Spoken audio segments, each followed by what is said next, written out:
So here's the idea, here's the concept. I don't do espresso a lot. Probably do it once, twice a month if I'm really feeling it. And I usually do it over the weekend. Right now it's the weekend, so let's go ahead and see what we're gonna do about it. I think the approach that I'm gonna have is just to dial it in. What I use for espresso is a Olympia Cremina. I think I said that right.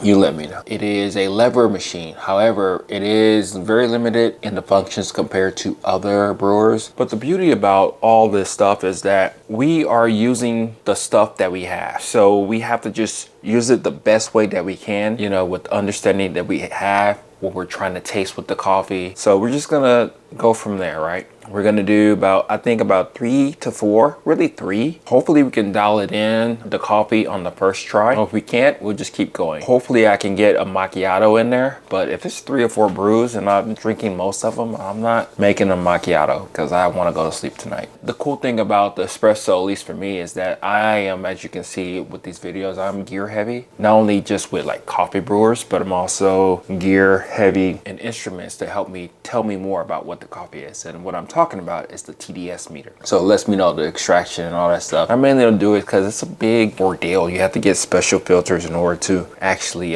filter out the espresso to see what you're really working with. We're not gonna do that. Of all brews, of all methods of me making coffee, I actually make coffee with the least amount of gear. I just go mainly on taste and feel, how the lever feels and all that stuff. So again, it's all about knowing your machine, knowing the way that you go about it. And we don't know really what the goal is for this coffee. We gotta taste it first, seeing what we're working with, and then we can go from there. So let's jump over here to the espresso machine and let's see what we are doing. Okay, you see the espresso? All right, cool.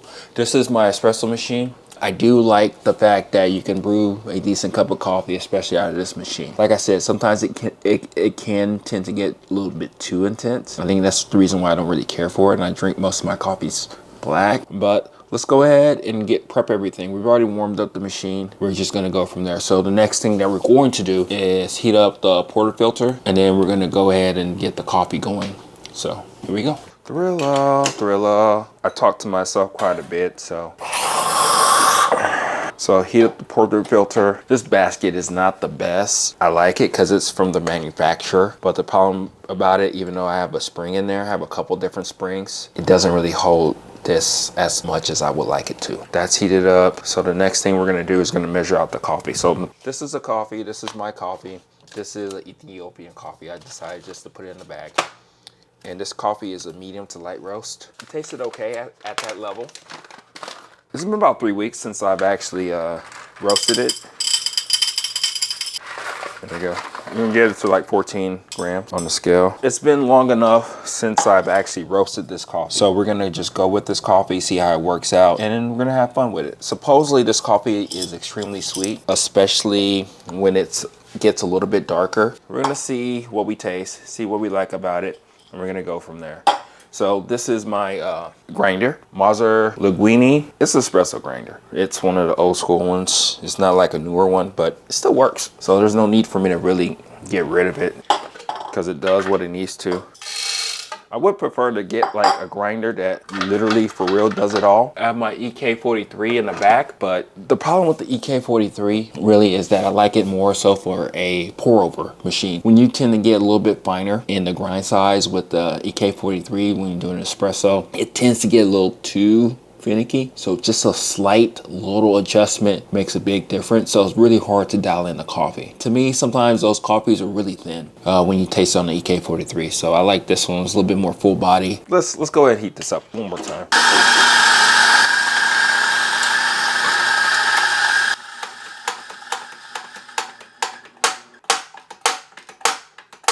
I guess the benefits or the drawback of this particular coffee maker or espresso machine is that you can make a cup that's rivals, you know, cafes and all that stuff. It's very precision oriented. The bad thing is that it is a 49mm portafilter, so it's relatively small cups. So as you saw, I was doing a 14 gram in this basket. This basket is about a 15 to 16 gram basket. So I tend to not try to go over that. And I just used the grind that was already selected from my previous brew. So we're just gonna use that as a test. The way I usually get everything going is that I gauge how, if it's too strong or not, based off of how easy it is to pour or to pull the shot. And then, and that's more so like from the lever. So I think what we're gonna do is gonna go ahead and pull this shot real quick, okay? So I usually just do one pulse, wait a couple of minutes, let it pre-infuse. We'll see how the grind setting operates with this. And now we're gonna pull the shot. And okay, we're getting something. And I'm not necessarily pushing hard on it, I'm just applying pressure. By this brew, it's probably slightly a little too tight. It's taking a while to actually come out. I think this shot is gonna probably be over extracted. I think we can get it just right on the next brew. But we're still gonna taste it and everything and see what we taste out of it. This is gonna be a heavy shot too. So again, this is an Ethiopian coffee, medium to light roast. And I'm sure you do this too. Kind of just figure out really what you're dealing with when we're like tasting this coffees. Here's the first attempt at the espresso. Here we go, cheers. Wait, let me clean my palate. So I'm gonna drink some water. So what do we think about this coffee? Let's just see what we can taste. Other drawback of the espresso machine is that it doesn't have like a solenoid thingy that other modern espresso machines have. This one doesn't have it, so I just can't like pull it. If I pull it right now, all the coffee grounds inside the portafilter will just like blow up. So we're not gonna do that. We're just gonna wait a couple more minutes and then we're gonna go ahead and take it off and do it. A little too over extracted.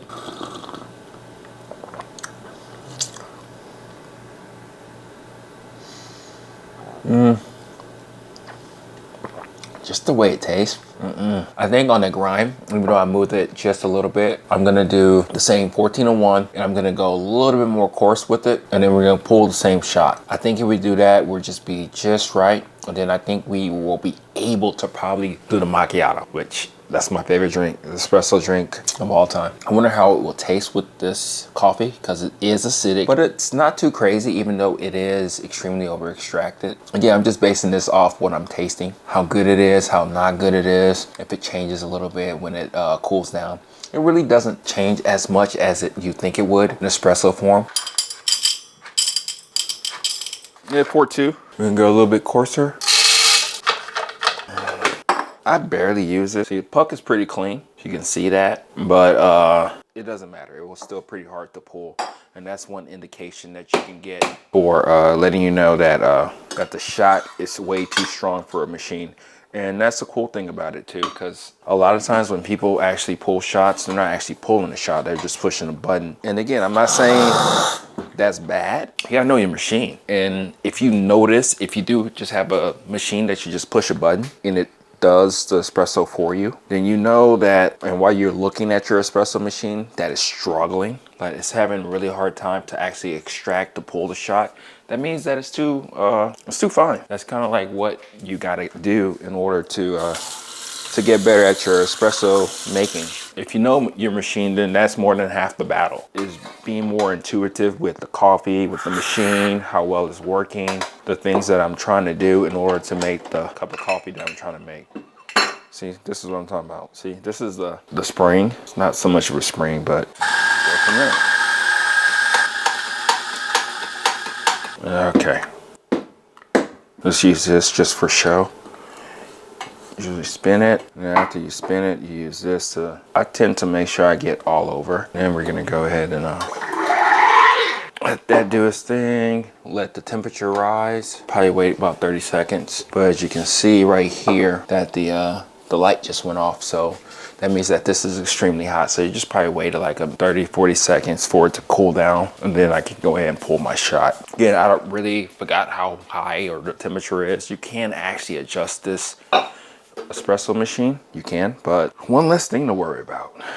You know, I did that years ago where I adjusted it to get it to brew a little bit hotter. I think it's working in the good optimal temperature range. I'm gonna wait a couple seconds. Hopefully it doesn't drip right now. About 5 to 10 seconds of pre-infusion, and now we're gonna pull our shot. Oh yeah. I'm not pushing down so much as it may look like I am. I'm just taking my time. I don't have a pressure gauge or anything like that. I'm just going on the feel. Look how beautiful that looks. I will say that making espresso has got to be one of the most sexiest things ever. It's a beautiful process, it really is. I'll give it to them, to the espresso machine for that. This is what we're dealing with right now. Look how beautiful that looks. Let's see what we taste. Let's go ahead and mix it through. Taste. Drink some water, clean the palate. This is the Ethiopian. Still bright. Don't know if it did that much of a difference. It did seem like it insinuated the natural fruitness of the coffee, which is like a lemony type of peach type of taste.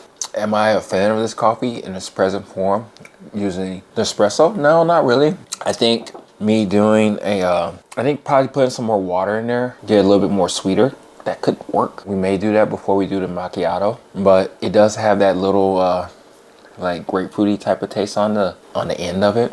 It's not sweet at all. It just has that rind taste, which, you know, that's not my thing. But so I think what we're gonna do is we're gonna keep everything the same. The only thing that I will do differently is add a little bit more water into the cup of coffee. You know, see how much that does help out. The sweetness kind of carves anything out. I would go a little bit coarser, but the thing about going a little too coarse is that sometimes the grinds or the espresso shot would actually start, I would say, leaking through. And I don't want that. I want that to kind of more be where it's at right now. So we have a good grind setting. We're just gonna see if we can just put a little bit more water in this coffee to see if that helps. And the way I usually do that is do a double pulse, and you'll see it soon. A little bit chocolate on the palate. Not bad. So the macchiato may just be just right, but let's try it with a little bit more water and we'll go from there. So we're gonna do 14 grams again, 14.1, 14. Remember, we're doing the double pulse, okay? Clean puck. So we're in business. We're doing pretty good. I would say one of the drawbacks with the Olympia Cremina is that it's a 1 liter brewer. I don't think it's a heat exchanger. It's just one big, or small, relatively speaking, depending on how you look at it, one big just tank of water. I do like how basic it is. So for the most part, it's not really gonna break or fall apart. You can upgrade things, change things up, change the gaskets yourself if you want, or you can just give it to somebody, let them do that. Which that's more so what I usually do when it comes time to actually get it serviced. So there are a lot of big benefits of the Olympia Cremina. Again, I like how sophisticated it looks. Okay, so we do have enough water and brew to do this cup, this shot, pull this shot, and also to do a macchiato. I always like to see if it's worth me doing certain things or trying to figure out, okay, let me say this. I don't like making goals, especially when it comes to espresso. I have an idea what I may want to taste, but I'll let the coffee speak to me first. That's the normal way that I usually do it. I just kind of just wait and see how everything works out the first time, and then I start to adjust and kind of go for a game plan of what I'm really wanting to do with the espresso machine. It's more so like trying to figure it out with a limited amount of time and then going from there. What I like to do a lot of times is I just like to make sure I'm settling the coffee grounds as much as I can, because once you set it, you don't want to kind of keep playing around with it. So we're going to use this to even it out. Have the portafilter. Make sure we tamp it. And here's the thing about this machine too, which people don't realize, is that, well, this is just any espresso machine, is that you have to do things with care and not babying the machine. But a lot of times when people play around with espressos, like when they put it in the portafilter or the whatever the fuck this thing's called, sorry cursing, but whatever this is called, yeah, this is a portafilter, this is, you know what I mean. Is that they just put it in there. And if you do that, then you're gonna upset these grounds, and then you're gonna have like channeling and all that. So a lot of times what I do is that I go very smooth, put it in there to decrease the amount of possible shake or movement to the portafilter, so it's mostly solid. So here we're gonna do our initial, wait a couple seconds, and then after that we're going to go ahead and do our second pull. Okay, wait about 5-10 seconds, count me 1. So as soon as that liquid starts to come out, that's when we're gonna do our second. There we go. Get a little bit more water in there. And just take our time. Don't push too hard. We don't want it to like spray out or anything like that. That would cause more channeling. We just want something that's more of an even extraction. I don't do any weighing, as you see. This is kind of just my method of madness with the espresso machine. I kind of do that with the other stuff like the pour overs and all that, but I just have my own way of doing it, and it tends to work out really well, especially in this case. We're just chilling on a weekend, just enjoying a cup of coffee.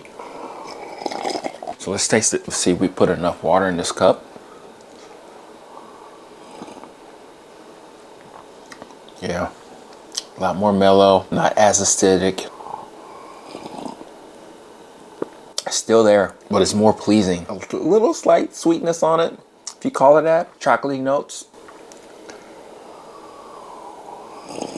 Yeah. Here's the thing, as people will say too, is that would you or should you mainly do espresso beans rather than some random beans that work for pour overs? I mean, if it's good coffee, it's good coffee. I mean, yes, technically speaking, roasters like myself, we can roast the coffee in a certain way to where when we roast it, it's not as, I would say, violent in your mouth initially when you sip it. There's ways to go about, you know, roasting the coffee to where it's more pleasing to most people who probably drink the coffee black. But then you also have to think about the way most people drink coffee. And in this case, it's with like a milk beverage. So you want it to be able to hold up to the milk beverage, complement that milk beverage, but not so much like overshadow or not overshadow, but shine way above it. It's more of a compliment. But then again, it just depends on yourself. If you like more of a coffee taste coming out of that milk drink, use the coffee that you have. If you do have an espresso machine, you just want to try it out. You can make tasty coffee off of just any coffee. You really can. Just like there's ways to go about roasting or brewing to where you can bring out the best in that coffee. As you see right now, the beauty of this whole thing is that we're just playing, we're just testing this out, just seeing what we taste, seeing what we like about this coffee particular moment in time. I may try something different next day. We're gonna do the macchiato. Yeah, this is more pleasing. I could drink this. I could drink this, think about my day, think about the things that I got accomplished, the things that I didn't get done, and also being more in the moment. This is what I like about coffee. It gives you that time to where you can just chill, relax.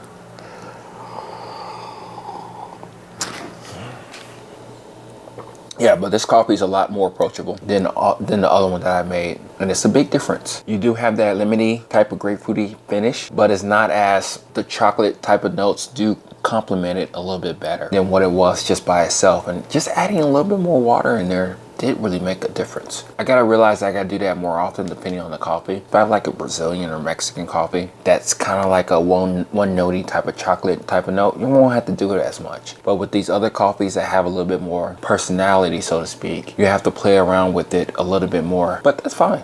You know, just learn and grow and do your thing. Okay. So now I kind of go about it in a different way. If it is that different, I just like to make sure that I have just enough of milk in there, but also enough foam, which that's the whole point, right? But I prefer more foam than milk because sometimes it gets overshadowed. So we're gonna have to play around with that a little bit because I haven't done the steam one in a while. Just on the edges a little bit, but it's nice and clean. That's the way we roll. All right. So we did 1, 2, 3. We're about to do a fourth. So we're gonna do another 14 grams over here. I would say that when I did roast this coffee, it was more so going for a like a pour over type of setup. So I didn't kind of rush it, but it was still a faster roast. And normally whenever I do like espresso, I like to slow it down quite a bit on the beginning phase and also developmental phase, really slowing it down so the sugars will develop a little bit more, carve off a little bit of the acidity, but it still works. Again, you got to play around with this stuff because as you play around with this stuff and understand what you're doing, then that's the only way that you can really be more intuitive with your approach, because you're playing around with this. And I think that's the beauty of coffee, really. It's just playing, just having fun and going on that journey, figuring out what the game plan is. Sometimes you don't need a game plan. Sometimes you just want to make a cup of coffee, right? The cool thing about this is that you can really have fun with this no matter what. What we're gonna do first is that we usually use this, but we're gonna get our water ready. Our milk ready. So that's gonna be on the side after we pull the shot.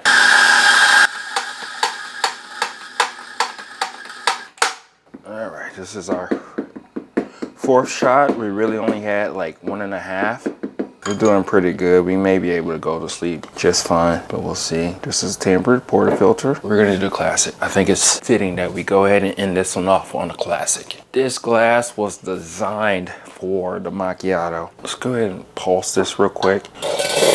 Make sure, I know this has been chilling for past couple of minutes, but look, it's fine. It works. So we're gonna wait about 30-40 seconds. I'll let that cool down a little bit, and then we're gonna pull our shot, and then we're gonna do our steamed milk. Here's our milk, and then we'll go from there. So here we go. We're gonna do a double pulse again. Just wait a little bit, 5-10 seconds. I think that's the beauty of espresso, at least for me, is that I'm not as exact as I am with the pour over. I don't know, just because I'm just so close to it. I just want to make sure that it tastes the best that it can. With espresso, it's mostly on feel and taste and anything, but really that's everything, right? But I just like letting things happen the way they do. It's beautiful. Making espresso, oof, it's one of those things that makes you feel good. So here's our shot. See how much liquid's in there? Quite a bit, right? Now, but again, I want more foam than anything, and I don't think I've done a good job of that. So here we go. I think I got more, I think I got more milk in there than anything. I'll clean that wand soon. So cheers. See that? Okay, we pulled it off. I don't like to have too much. Don't like to even mix it. Just like to just drink it the way it is. No latte art, as you can see. I'm not working on it either. If you got any tips and tricks of latte art, send them my way. This is the coffee right here.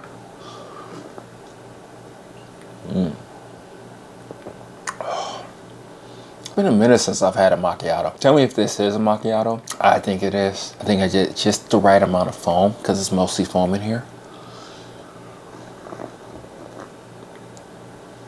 The milk is sweet, complements the coffee very well.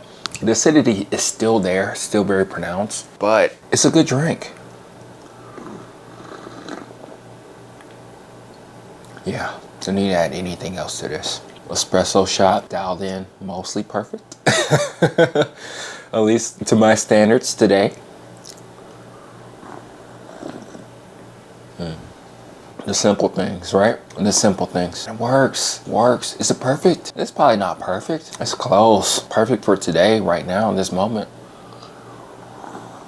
So, before we leave off today and everything, that's the way I approach espresso. That's the way I look at it. That's the way I understand it. That's the way I make espresso. That's the way I kind of like think about it. And I think the beauty about all of it is that you can make any steps, your routine, whichever way you go about it, you can do it any way you want. If you like to make espresso every day, probably have a faster routine, probably do 1 or 2 shots and call it a day. I think that's why I like to do espresso over the weekend, because I can really just enjoy myself, take my time, seeing what I learn from it or don't learn from it. Or sometimes it is quick and easy. Sometimes it's just like, okay, let me just make a shot because I'm just feeling it. Or I'm curious to see what this coffee may taste like as espresso. So that's my situation. Let me know what you think about that. That's what I got for you. I know this is a long one, long-winded, just showing the whole process of what I do usually. So let me know what you think. This is me making espresso. It can be magical.